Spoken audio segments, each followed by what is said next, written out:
بعد النجاح الجامد جدا لكاركتر محمد سعد في فيلم الناظر، واللي هي شخصية الليمبي، واللي هو كان دور صغير في فيلم الناظر لحد لما تحول لبطل في فيلمين، فيلم الليمبي وفيلم اللي بالي بالك. وكمان بقت اكبر شركات الانتاج في مصر زي شركة السبكي وشركة العدل جروب، الاتنين بيتخانقوا عشان ياخدوا حقوق انتاج الفيلم ده. ومن الوقت ده المنتجين ابتدوا يدوروا على الممثلين اللي كانوا عاملين كاركترات معلقة مع الناس عشان تعمل افلام بطولة بنفس الكاركتر ده. ومحمد سعد برضه مع الوقت ابتدى هو كمان عايز يستثمر الشخصيات اللي هو صنعها، خصوصا ان محمد سعد كريت فوق ال 12 شخصيه. فالنهارده معانا 7 كاركترات كانت ناجحه ومحبوبه، ولكن فشلت في الاستثمار بتاعها ان هي تتنسخ في اعمال تانية، او بالبلد يعني ان هو حلب الشخصيه دي ما نجحش. ومنها برضو كاركترات لمحمد سعد. واول شخصيه او كاركتر معانا هي كانت موجوده في فيلم الليمبي سنه 2002، وهي شخصيه خالتي فرنسا لعبله كامل. وطبعا انا مش هتكلم ان قد ايه عبله كامل هي فنانه جامده جدا وما جاش زيها لحد دلوقتي، وان عبله كامل بتعمل اي دور بيطلع حلو سواء بقى كوميدي او دراما. ولكن شخصيتها في فيلم الليمبي اللي هي خالتي فرنسا كان المنتجين برضو عايزين يستثمروها زي ما استثمروا شخصية الليمبي، ان هي الشخصية دي يتعمل لها افلام بطولة لوحدها. وكان اول فيلم عملته عبلة كامل بنفس الكاركتر بس مش بنفس اسم الشخصية، هو فيلم كلم ماما بعد فيلم الليمبي سنة 2003. وهم غيروا اسم الشخصية، بدل فرنسا خلوها عسلية، بس هو نفس اللبس، هي نفس الطريقة، نفس الشخصية، نفس كل حاجة. وكان في الفيلم ده عبلة كامل طالعة منة شلبي ومعاه شله اصحابها كده بقى، اللي هي مها احمد ومي عز الدين ودنيا والناس دي. والافلام دي كانت من الافلام اللي بوظت شكل طلبه الجامعه، ان هم كانوا طالعين متخلفين عقليا في الفتره دي، بس هو ما كانش حد فاهم حاجه وكانت كل الافلام دي بتعدي. ورغم رداءة الفيلم ده برضو وان الفيلم كان يعتبر كله استظراف، ولكن شخصيه عبله كامل كانت احلى حاجه في الفيلم. ورجعت تاني عبله كامل السنه اللي بعدها سنه 2004 باسم بقى الشخصيه بتاعت فيلم الليمبي اللي هي فرنسا او خالتي فرنسا، وان هي كانت بدل ان هي الليمبي طالعه خالة منى زكي. والمشكله بقى ان الفيلم ده وقع اكتر من فيلم كلم ماما بالنسبه لي، ان الفيلم ده كان اوفر من منى زكي ان هي ما كانتش عامله البنت الشعبيه كويس، كان اوفر من عبله كامل قوي وان هي كانت بتزعق من غير اي اسباب، او ان هي بتشلق في الفيلم ده وخلاص، عكس فيلم الليمبي وكلم ماما اللي كنت هتحس ان في لاين عبله كامل ماشي عليه. الفيلم ده لا، هم اطلقوا العنان كده وبقى كله الممثلين طالعين يزعقوا وخلاص. انت تحس ان هي شركه الانتاج او شركه السبكي هي كانت عايزه تحلب كل الكاركترات اللي كانت في فيلم الليمبي، بس هي فشلت ان هي تعمل الليمبي الجزء الثاني، فراحت لشركه العدل جروب. وكاركتر فرنسا او خالتي فرنسا ده هي دمرته. ان المؤلف احمد عبد الله كان كاتب كاركتر فرنسا ده ان هي تتماشى مع عالم الليمبي، ان انت هتشوف ان الست دي لازم تبقى الكاركتر ده. لكن هي لما طلعت في خالتي فرنسا مع منى زكي الاتنين مش عارفين يشيلوا بعض. وتاني كاركتر معانا هو كاركتر هشام اسماعيل في مسلسل الكبير اللي هو فزاع، وده انا بشوفه هو اضعف كاركتر، ان هو بعد كده اتحول لبطوله. ان كان دور هشام اسماعيل في مسلسل الكبير ان هو واحد من الغفر او من رجاله الكبير، كان في اول الاجزاء في الجزء الاول، والجزء الثاني كان دوره كبير شويه وكان يعتبر الدور بتاعه ممكن يطلع منه كوميديا. ولكن انا كنت بحس ان الكاركتر ده هو مش الكاركتر بعد كده اللي هو يعمل مسلسل بالشخصيه دي بطوله او فيلم بطوله. يعني كنت ممكن احس ان في كاركترات تانية زي هدرس مثلا محمد سلام، الكاركتر ده كنت يعني لو اتعمل فيلم بطوله بنفس الشخصيه دي كان ممكن اتقبلها، انها كانت هتبقى حاجه بقى شبه غبي منه فيه والافلام اللي في الستايل ده. لكن الكاركتر بتاع فزاع كنت مستبعد تماما ان الكاركتر ده يتعمل فيلم او مسلسل. ولكن في سنه 2015 قرر الفنان هشام اسماعيل هو اللي يكتب الفيلم كمان بتاعه لنفسه، ان هو حس ان شخصيه فزاع دي هيجي منها حاجه، فكتب فيلم من الجلده للجلده. والفيلم ده نزل سنه 2015 وما حققش اي نجاح. وعلى فكره دي كانت طبيعه الافلام اللي بتنزل في الفتره دي في مصر، ان هتلاقي افلام كتير اتعملت لنجوم ما كانوش هم اصلا نجوم صف اول، ولكن كانت تجربه هل الناس دي هتنجح ولا لا. فمن سنه 2011 او 2012 لحد 2017 مثلا نزلت افلام كتير قوي في مصر وفشل، وشخصيه فزاع بعد كده ما اتكررتش تاني. وكمان لما مسلسل الكبير رجع الشخصيه دي تراجعت هي وكل الكاركترات القديمه، يعني فزاع واشرف والناس القديمه دول كلهم خدوا 3 4 خطوات لورا، وظهر بقى نفادي اللي هو كان حاتم صلاح ومصطفى غريب ورحمه احمد. الناس دي هي اللي ابتدت تاخد لاين الكوميديا في المسلسل. وثانيه واحده قبل ما نخش على الكاركتر اللي بعد كده، يا ريت الناس اللي ما اشتركتش تشترك في القناه عشان عايزين نوصل 10000 مشترك. نيجي بقى للكاركترات اللي فشلت من محمد سعد. ان زي ما محمد سعد عمل كاركترات كانت جامده جدا زي الليمبي مثلا، عمل كاركترات تانية ما شافتش النور. واول كاركتر معانا هو رياض المنفلوطي اللي هو كان طالع ضابط الشرطه او ان هو مسؤول السجن فيلم اللي بالي بالك سنه 2003. محمد سعد قرر يرجعه تاني في فيلم تك تك بوم، الفيلم اللي حصل او اللي اتعمل بعد الثوره، ولكن هو غير شويه بقى في شكله، ان هو جاب لك نفس الكاركتر بس هو جابه ان هو كبر في السن وقرع وحط له كرش منك ليه يا ابن الكلب يا ابن الكلب يا ابن الكلب.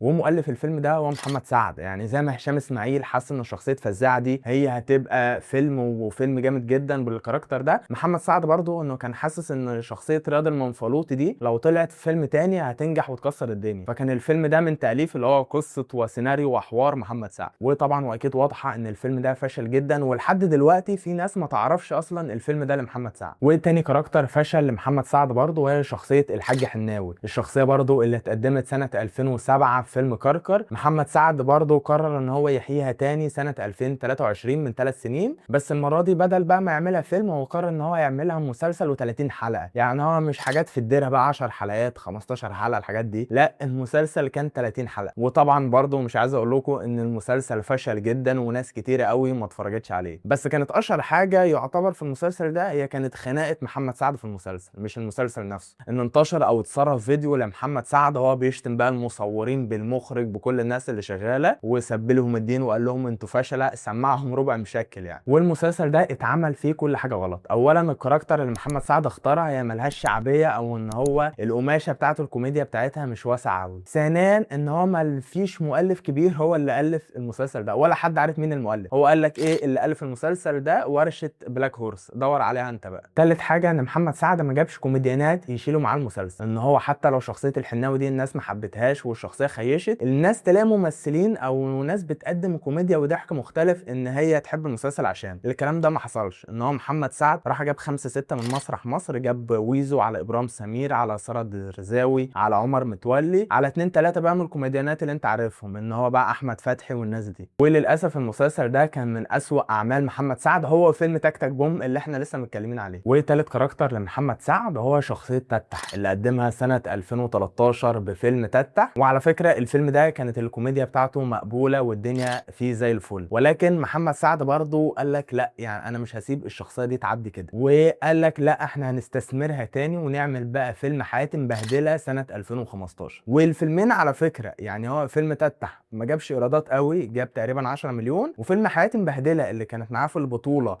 نيكول سابا الفيلم برضو ما جابش ايرادات، يعني ده جاب 10 مليون وده جاب 8 مليون. ولكن كان في الجزء الاول او في فيلم تتح الجزء الاول تحس ان هو في ممثلين بيقدموا كوميديا. سيد رجب كان عامل الدور حلو، عمر متولي رغم ان انا ما بحبهوش او ان هو ايه الاداء بتاعه ما بيجيش معاه سكه، ولكن كان مناسب في الدور بتاعه. يعتبر كان في فيلم حياتي مبهدله بقى انت هتحس ان هو مفيش حاجه، ان هو كله داخل يقول اي حاجه وخلاص، ولا تحس ان في فكره قويه، ولا تحس ان في ممثلين كوميديانات، لا ولا في ممثلين كوميديانات ولا القصه قويه. هو جايب لك فيه قطه ملبوسه بتحبه وعمالين يجروا ورا بعض وخلاص. والكاركتر اللي قبل الاخير معانا وهو كان كاركتر طاعون اللي قدمه عمر متولي في مسلسل دلع بنات. ويا جماعه مسلسل دلع بنات ده هو من اكتر المسلسلات اللي انا شفتها بتتعرض. انا نفسي ممكن اكون اتفرجت على المسلسل ده 5 6 مرات من كتر ما هو بيتعرض كتير. يعني كل القنوات شارياه، مش هتلاقيه حصري على قناه واحده، من اصغر قناه يعني ممكن تلاقيه بيتعرض على صدى البلد وتلاقيه بيتعرض على MBC مصر عادي جدا، زائد ان هو تقريبا على يوتيوب متاح عادي. يعني هو ولا في منصه خدته قال لك لا ده حصر لينا ولا الكلام ده. فهتلاقي المسلسل ده نسبه كبيره قوي من الناس في الوطن العربي شافته. وكان عمر متولي ده من الادوار تقريبا او الدور الوحيد اللي هو اجتهد فيه شويه، ان هو عمل له طريقه في الشكل وطريقه في الكلام، والدور ده بالنسبه لي كنت بحبه له جدا. فمحمد السبكي حس ان هو في كاركتر في التلفزيون والسينما كده يعدي من تحت ايده من غير ما يحلبوا افلام ومسلسلات، فقال لك والله انا هاخد شخصيه طاعون دي اعملها فيلم. وعملها بقى الافلام اللي انت عارفها بتاعت السبكي في الوقت ده اللي هو كان فيلم اوشن 14. الغريب بقى ان الفيلم ده جاب ايرادات، يعني انت متخيل ان الفيلم ده جاب ايرادات اكتر من الافلام بتاعت محمد سعد، ان هو جاب 16 مليون او 17 مليون. ممكن يكون من السبب ده التوزيع بتاع السبكي، ان هو بيعرف يخلي الافلام بتاعته في العيد تعرف تجيب ايرادات وبيعرف يحجز قاعات وكل الكلام ده. ولكن انت لو بصيت للفيلم او اتفرجت عليه الفيلم الكوميديا بتاعته صعبه جدا. والفيلم ده كان موت لشخصيه طاعون واختفاء لعمر متولي شخصيا. ان هو في ممثلين كده بيعملوا افلام بطوله، يا بيضربوا وبيتنجموا بعد كده بيعملوا افلام بطوله على طول، يا بينزلوا تحت الارض ومحدش بيشوفهم. عمر متولي بقى من النوع التاني، ان هو بعد فيلم فيلم اوشن 14 ده اعماله قلت، يعني هو من وقت فيلم اوشن 14 ده اللي هو من 10 سنين لحد دلوقتي شارك في 4 5 افلام كلها ادوار صغيره. واخر كاركتر معانا وده من انجح الكاركترات اللي اتعملت على فكره في تاريخ السينما، ولكن التعامل معاها هو اللي خلى الموضوع يفشل، وهو كاركتر القرموطي لاحمد ادم. وانا بشوف الكاركتر ده هو الوحيد اللي ممكن ينافس الليمبي ان هو مين اجمد كاركتر اتعمل في السينما. وكانت بدايه الكاركتر ده كان في مسلسل سر الارض لاحمد ادم في التسعينات سنه 94. بعد كده اللي ثبت الكاركتر ده مع الناس فيلم معلش احنا بنتبهدل سنه 2005، ودي كانت انجح حاجه اتعملت للقرموطي. بعد كده احمد ادم عمل فيلمين ومسلسل حسوا ان هما مش نفس نجاح القرموطي، زائد كمان ان احمد ادم قعد من 2010 ل 2017 ما يشتغلش، ما يعملش اي حاجه، فقرر ان هو هيرجع هيعمل لك القرموطي تاني. وكنا اتكلمنا عن الموضوع ده قبل كده ان الفيلمين بتوع القرموطي ما جابوش اي ايرادات. وفي سنه 2017 احمد ادم عمل فيلم القرموطي في ارض النار، والفيلم فشل وكانت الكوميديا والكتابه بتاعته ضعيفه وما نجحش حتى في السينما ان هو جاب 6 مليون جنيه. فبعد كده برضو احمد ادم حس ان الدنيا ناشفه فقال لك خلاص نعمل بعدها بسنتين قرمط بيتمرمط، والفيلم بدل ما في الجزء الاول جاب 6 مليون جنيه الجزء ده جاب 4 مليون جنيه. وخمنوا بقى مين منتج الجزئين دول، وانا هقعد 5 ثواني مش هتكلم.